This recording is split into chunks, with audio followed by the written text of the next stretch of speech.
Everything smells like poo. It's incredible. I don't think I can think of all the bikes I've ridden so far, a better bike to be on. Right here, right now. I didn't actually use wet this morning. Good morning, friends. Welcome back to Willie's Wheels. A very happy Friday to you. And let me introduce you to the 2022 Triumph Tiger 900 Rally Pro. Sheesh. Now, sadly, this isn't my bike. I actually am a glorified courier today. I have the pleasure on this fine, rainy Friday to ride this, I think it's about 300 miles, to West Wales for my mate Ryan. Going to deliver it to him so he can enjoy it while we shoot an event that he's running. So, yeah, we're packed up, ready to go. And I thought I'd take you along for bits of the journey and tell you what I think. This is the second adventure style bike I've ridden. The first was the Pan America. Did a first ride of that, which you can find over on the front wheel there. And that was awesome. That was so comfortable, and I can see why people buy these bikes. Honestly, yeah. In the short little ride I had from my house to here, it's very impressive. It's incredibly comfortable, and I will talk you through it. Quick note, the spec is the Rally Pro, so this is the top of the line 900. All the bells and whistles, higher suspension, higher seat, adjustable height seat, heated grips, heated seats, heated pillion seat, the whole shebang. This is it. So we're in for a treat here, lads. Yeah, beautiful little box included.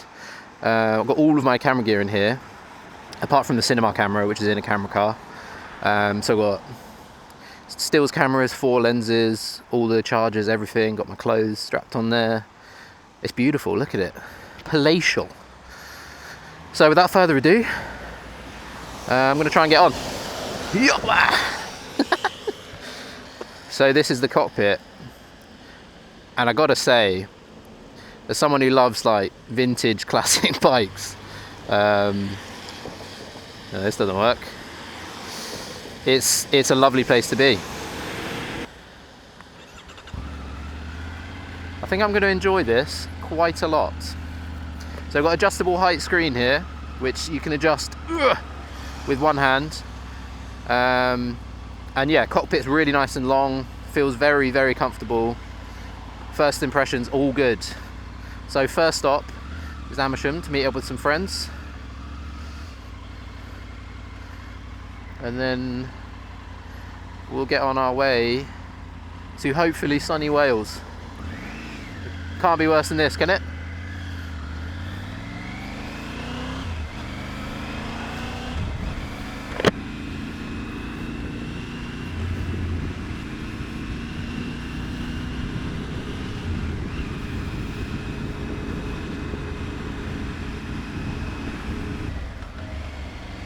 So a little backstory for you on the Tiger. The Tiger 800 was Triumph's original adventure style bike, and was hugely popular. And the 900 actually is a completely new bike. So it may look the same, similar styling, similar looking chassis and all of that, but what Triumph have done is take all of the good parts from the 800, retain some of that characteristics, but yeah, it's a completely new design. So I believe this version of the bike has a removable subframe. So if you're off-road and you are giving it the beans and you happen to damage the rear of your bike, you can actually swap it out, which is cool. I don't think we're going to be doing that now. This is very much a touring review.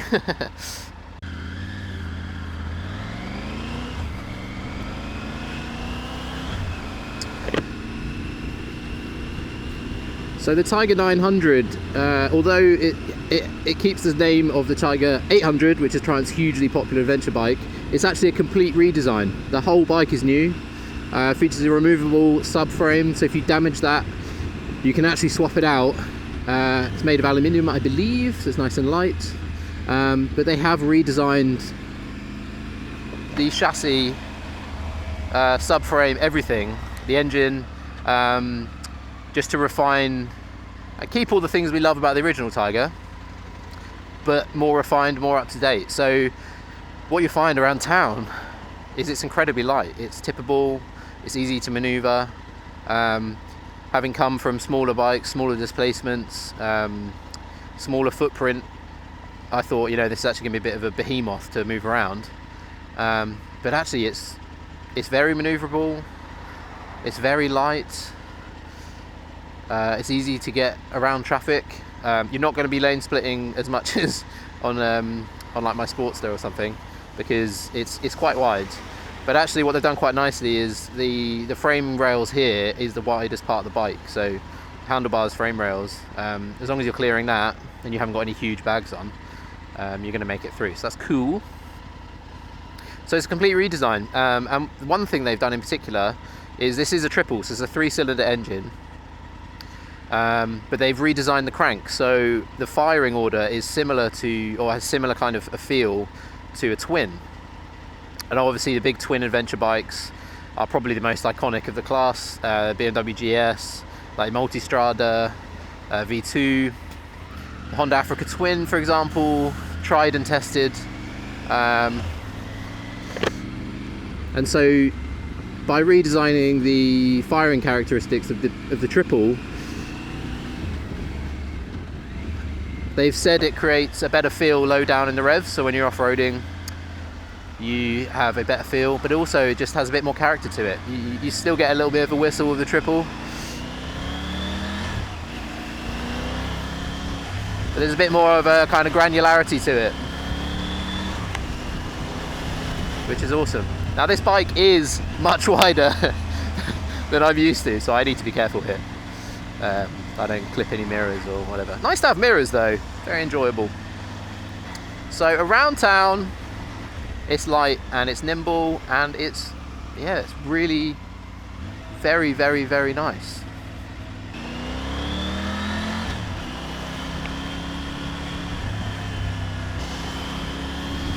He likes it. On a very shallow aesthetic note, I have to say I love this colour. I have no idea what it's called, I'll put it up, but this thing looks good. And outside my house, even my neighbours came out and were like, that's a nice bike you got there. We recently took a trip to Cheddar Gorge and I took the Sportster. And let me tell you, I love the gorge, but I did not enjoy the ride. It was not comfortable in the slightest. So I'm actually really looking forward to getting out and chewing up some miles on this thing.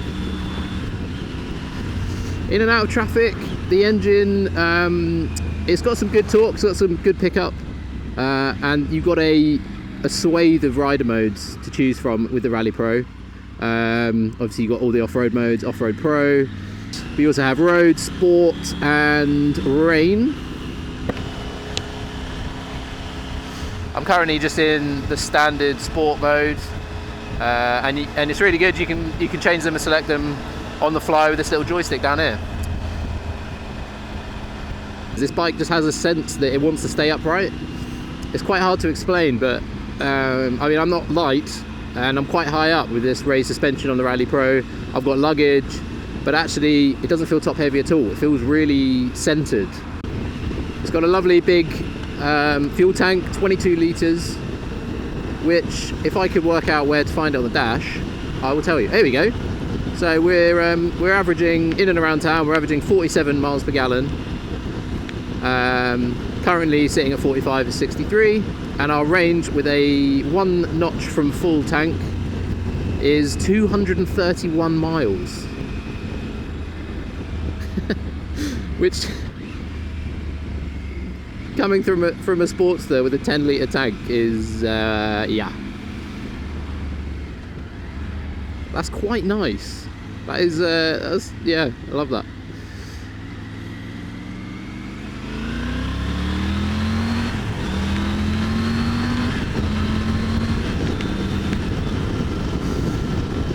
The power is delivered through 6 gears on a chain drive.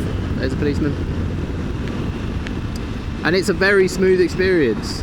The character is slightly different from other triples that I've ridden because of that changed and altered cam, whatever it is, timing. So basically, I think it's cylinder 1 and 3 fire at a similar time, and then 2, and then a pause. So it has a bit of a kind of thing, rather than just the straight triple, which is so it's definitely different. It's a good different. I really like it, actually. One thing that's always appealed to me with adventure bikes is on these longer cruises and stuff, just the ergonomics. They look so incredibly comfortable, and it's no surprise that pretty much the majority of adventure riders you see are over the age of 50. One is because of the price, but two is cheers bro. How lovely, how sweet.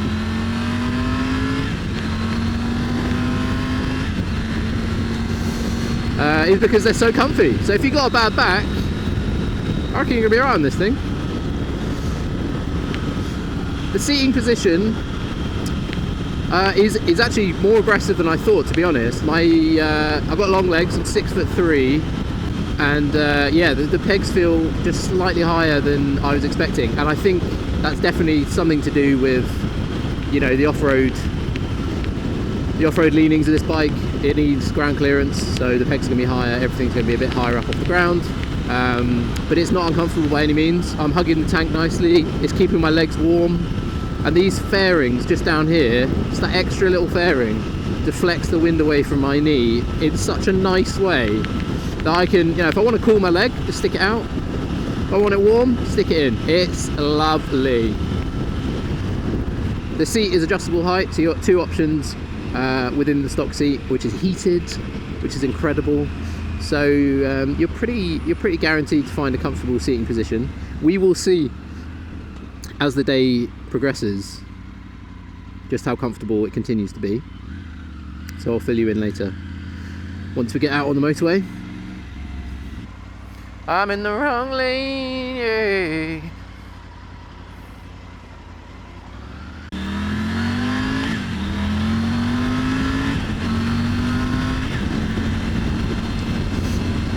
So yeah, it feels like the seat is definitely not flat. It's just pitched forward ever so slightly, which kind of leans you into the bars, which I'm not sure what I think of just yet. I do find myself feeling a bit like a lot of my weight is on my arms here, which obviously you don't want. But within the seat, even with my big bag on the back, there's plenty of adjustment. I can slide right forward and get more of a flat feeling and take the pressure off the front of my pelvis, or I can slide back and I can hunker down and get behind this screen. So there's a good range of adjustment. I just think it feels slightly more aggressive than I was expecting. And I think this is the same across the GT, the GT Pro and the base model. I don't think it changes depending on which spec you get. So that is something to be aware of, and I definitely recommend going for a test ride before you make any decisions, because it definitely, yeah, just feels slightly more aggressive than perhaps the aesthetics imply.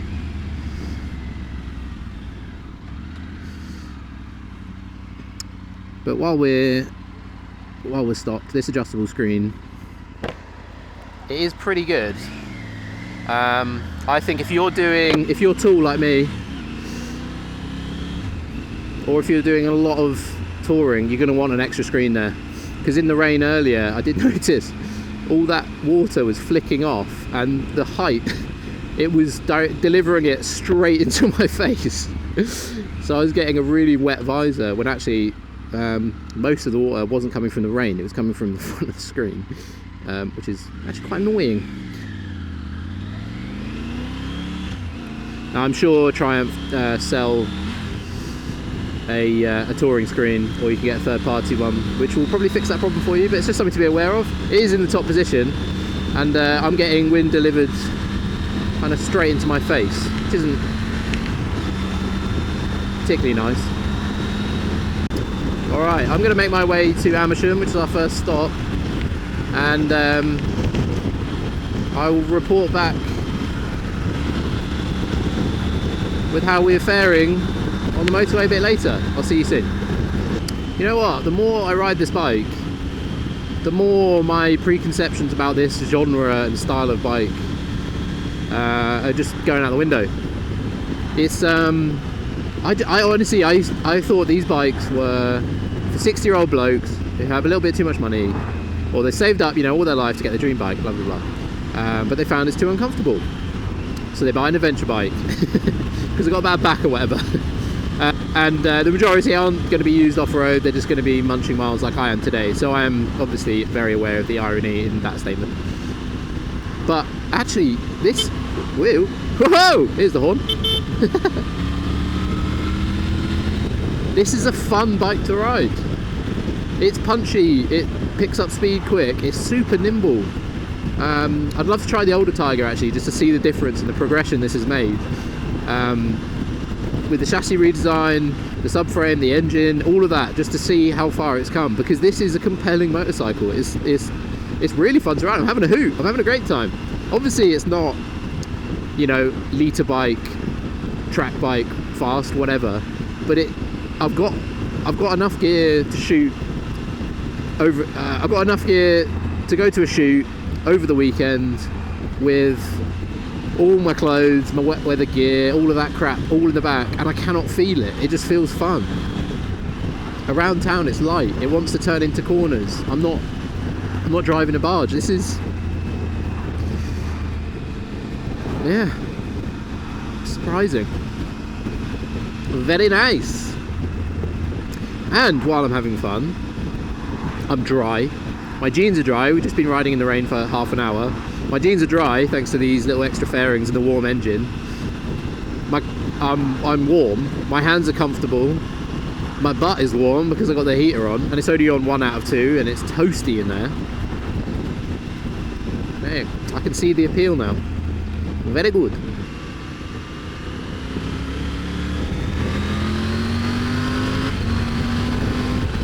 Oh, this thing has a quick shifter as well. Lots of little treats. Alright my friends, checking in. We're about 100 miles down the M4 now, and we are going to make our first stop. I don't desperately need fuel, but I'll fill up anyway. I don't know when we're going to stop again. But yeah, things are going swimmingly on the Tiger 800, 900. Whoa, sorry, the Tiger 900. We're cruising. I'm really enjoying the quick shifter, which is on the Rally Pro. Actually takes a little bit of getting used to, just to trust it, just stamping on the gear shift. But it makes, I mean, yeah, it just makes your life easier. It's nice and smooth, no real loss of power or anything like that when you shift. Very nice, non-interrupter motoring, and the cruise control. Yeah, it's incredible. It really makes a huge difference. Just your quality of life when you're cruising on the motorway. You can just notch up and down by 1 mile an hour at a time, which is really cool. Especially on the motorway, there's little variances of like 2 miles an hour as people pull out and speed up a little bit. So you're not constantly switching it on and off. You can kind of just flick, which is cool. Just going to pause my music. Can't. Yeah, so that's awesome. And just in general, it's been quite pleasant actually. Comfort levels, I actually was getting a bit of a dead bum. I'm quite surprised by it, to be honest, because I'm normally alright. So I was standing up quite a bit. I don't know where I'm going to put this. I'm having a mare here, lads. I need it vaguely close to the door because I've got gear. Oh, this will do.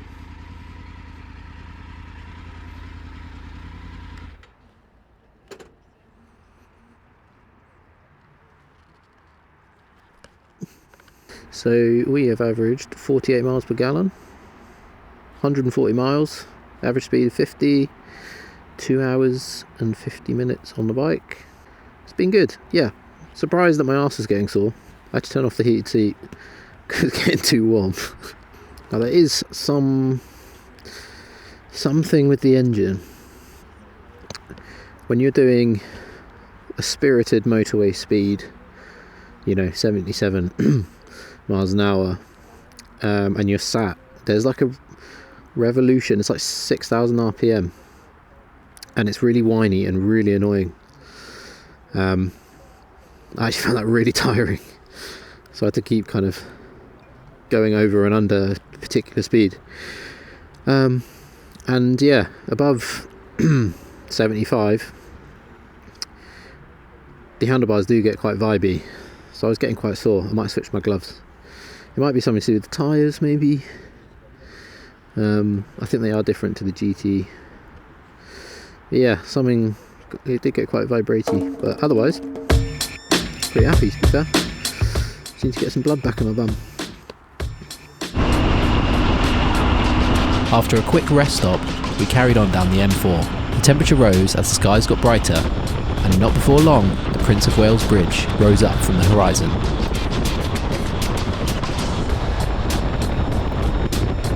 And as we navigated some heavy traffic, I got to test how easy it is to split lanes on the Tiger.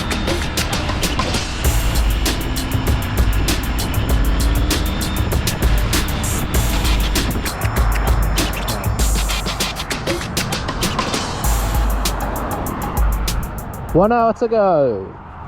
None bum aside, I was having a great time. And it wasn't long before the M4 ran out. The roads got narrower and a lot twistier.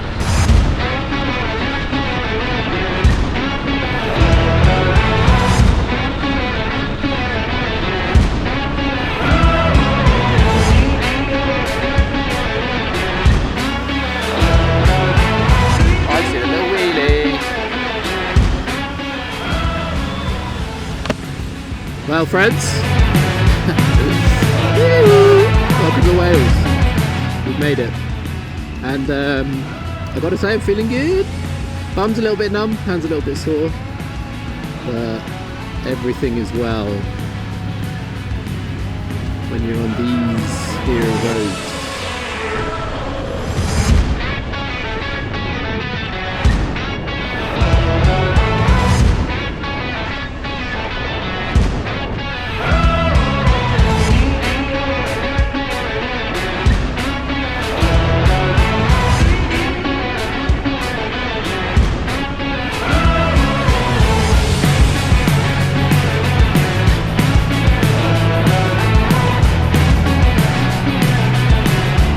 I've got to say, Wales never ever disappoints. It's just such a beautiful, beautiful country. Now the route was pretty much motorways all the way in, and then we've popped off and we've just found ourselves on these incredible winding lanes, just enough room for a car. There's moss growing down the middle. This is beautiful. We're just rolling through the hills now, 15 minutes to our destination, and the end of today's ride with the Tiger. I gotta say, it's been really fun. It's been a wonderful companion all the way. Very good on the motorway, and yeah, I mean, obviously, and it just comes into its own when you get on twisty stuff. It's great. Now this is by no means a super bike or even a sport tourer. This is meant for off-road, so I'm not really in its sweet spot even here. Got to get onto the dusty stuff for that, but it is a lovely, lovely machine, and I could definitely see myself having one of these for sure.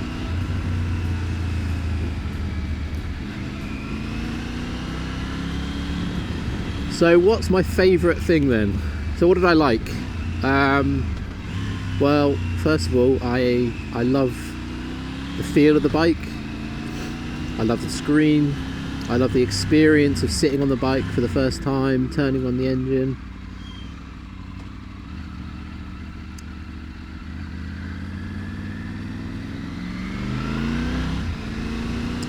everything is quality.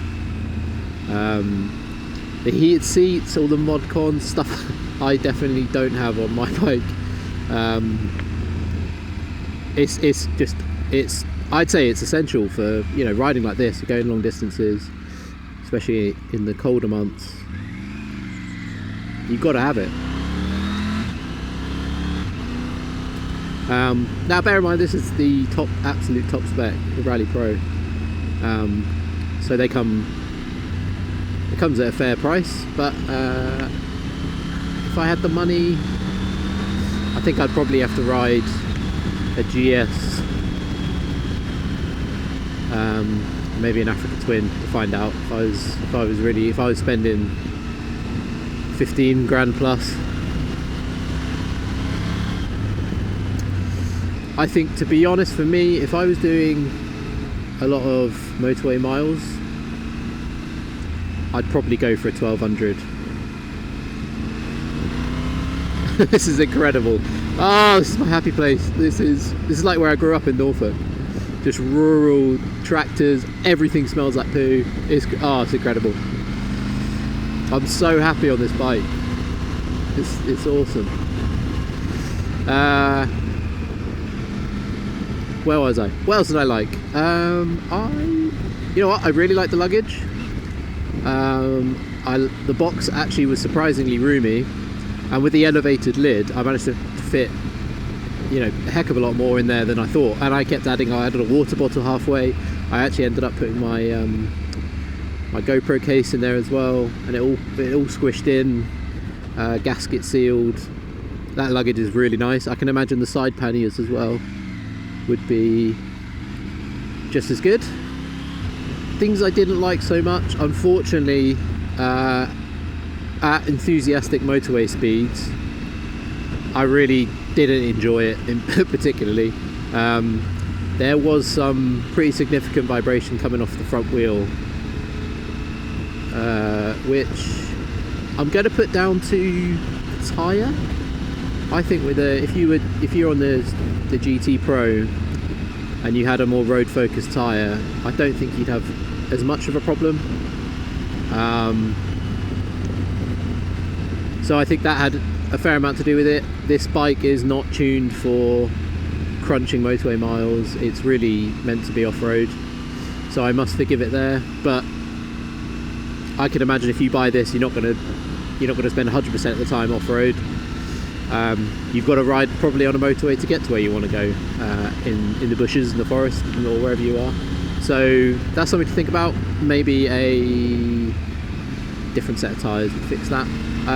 And the seating position just put too much weight on my hands, and even with cruise control, alternating hands, even hands off for a little bit, it gave me a little bit of relief. But I do have I've got tingly hands, and I've got a very tingly bum. And when you're spending this kind of money, I don't want to have to instantly look into,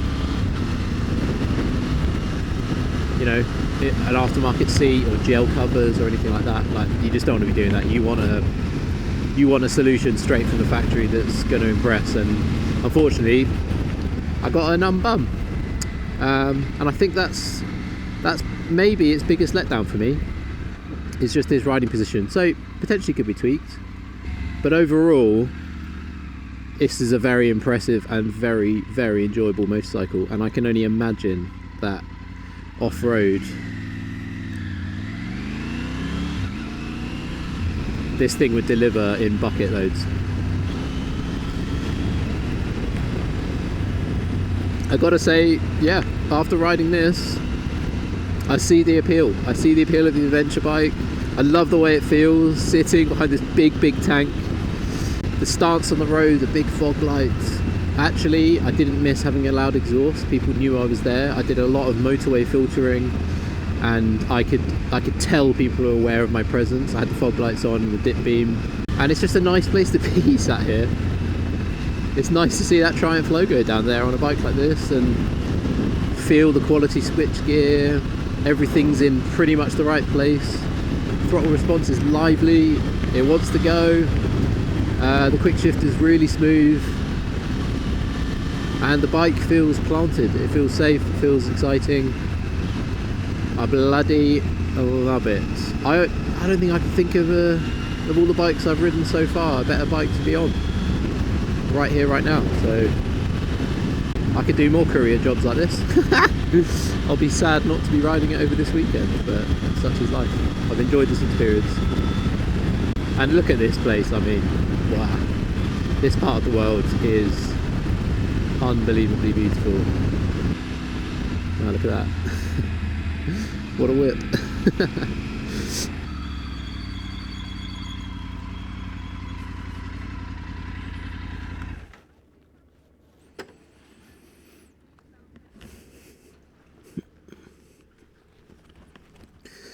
Right, well here we are.